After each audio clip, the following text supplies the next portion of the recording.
بیعت کا مقصود یہ نہیں ہوتا کہ جیسے ہی بندے نے بیعت کی گھر کے اندر نوٹوں کی بارش شروع ہو گئی،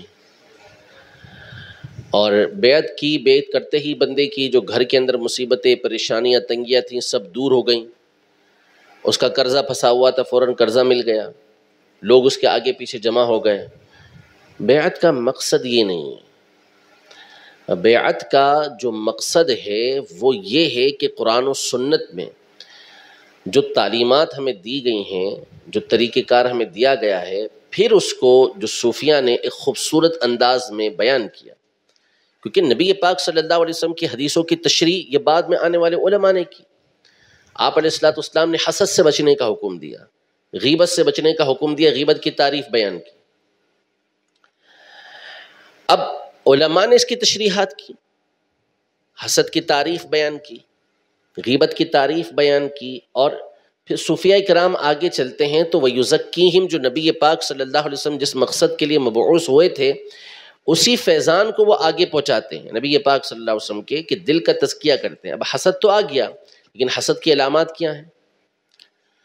حسد کے اسباب کیا ہیں؟ حسد سے بچنے کے علاج کیا ہیں؟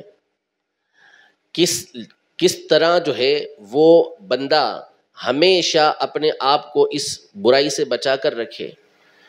یہ جو چیزیں ہیں جس کے ذریعے سے دل ستھرا ہوتا ہے اور جس کی بنیاد نبی پاک صلی اللہ علیہ وسلم نے عطا فرمائی ہے، ان امور میں ترقی کرنے کے لیے اور ان پر باقی رہنے کے لیے پیر و مرشد بنائے جاتے ہیں، کہ بندہ اپنے آپ کو اس راہ پر مستقیم رکھے، کہ ایسے پیر صاحب ہوں گے تو اگر بندہ اس طرح یعنی کسی کے حسد کے اندر مبتلا ہو رہا ہے، کسی کی غیبت کے اندر مبتلا ہو رہا ہے، بغض رکھا ہوا ہے، کینہ رکھا ہوا ہے، تو یہ حضرات ہمیں اس راہ پر مستقیم رکھیں گے، محفوظ رکھیں گے۔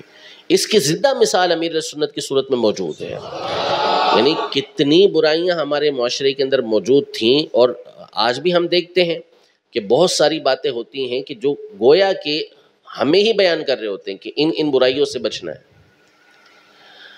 تو پیر کا مقصد یہ ہوتا ہے، ہاں ضمناً جو ہے یہ بہت ساری چیزیں حاصل ہو جاتی ہیں، کہ جیسے ابھی یہ سوال ایک نظر آ رہا تھا کہ کیا ہر ولی کرامت دکھا سکتا ہے؟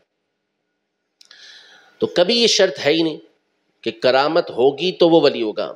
نبی کے لیے معجزہ شرط ہوتا ہے، نبی معجزہ دکھاتا ہے، ولی کے لیے کرامت کوئی شرط نہیں۔ ولی کے لیے ایمان والا ہونا اور نیک متقی پرہیزگار ہونا، علم والا ہونا، یہ شرائط ہے، کہ وہ سنی صحیح العقیدہ ہوگا، یعنی صحیح مسلمان ہوگا، عقیدہ اس کا خراب نہیں ہوگا، اللہ تبارک و تعالیٰ کی نافرمانی کرنے والا نہیں ہوگا، پرہیزگار ہوگا، متقی ہوگا۔ واللہ ولی المتقین، اللہ متقیوں کا ولی ہے۔ اللہ ولی الذین آمنوا یخرجہم من الظلمات الی النور، اللہ مومنوں کا ولی ہے جن کو وہ ظلمات سے نور کی طرف نکالتا ہے، تو کفر کے اندھیرے سے ایمان کی روشنی میں لے کر آتا ہے۔ اللہ تبارک و تعالیٰ ہدایت کا نور دیتا ہے جس کی وجہ سے بندہ گناہوں سے نیکیوں کی روشنی کے اندر آتا ہے۔ تو ایسے لوگوں کا اللہ تبارک و تعالیٰ ولی ہے، کرامت کوئی شرط نہیں ہے۔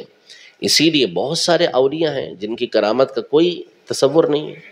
ہاں کرامت جو ہے وہ حق ہے، ثابت ہے، اور اس کے اوپر دلائل اپنی جگہ پر موجود ہیں۔ تو پیر بنانے کا جو اصل مقصد تھا وہ کیا تھا؟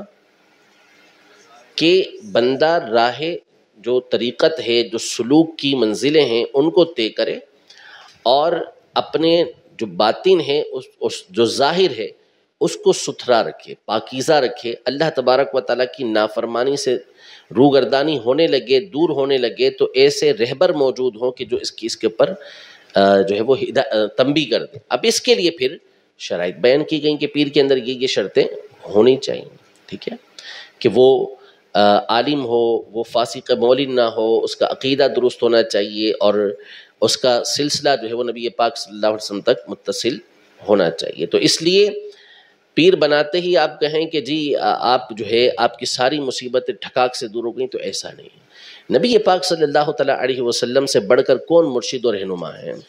جب صحابہ کرام علیہم رضوان آپ پر ایمان لے آئے، آپ کی بارگاہ میں حاضر ہو گئے، اس کے باوجود صحابہ کی پریشانیاں مصیبتیں تو دور نہ ہوئیں. کفار کی طرف سے شہید کرنے سے بڑھ کر اور کون سی آزمائش ہوگی؟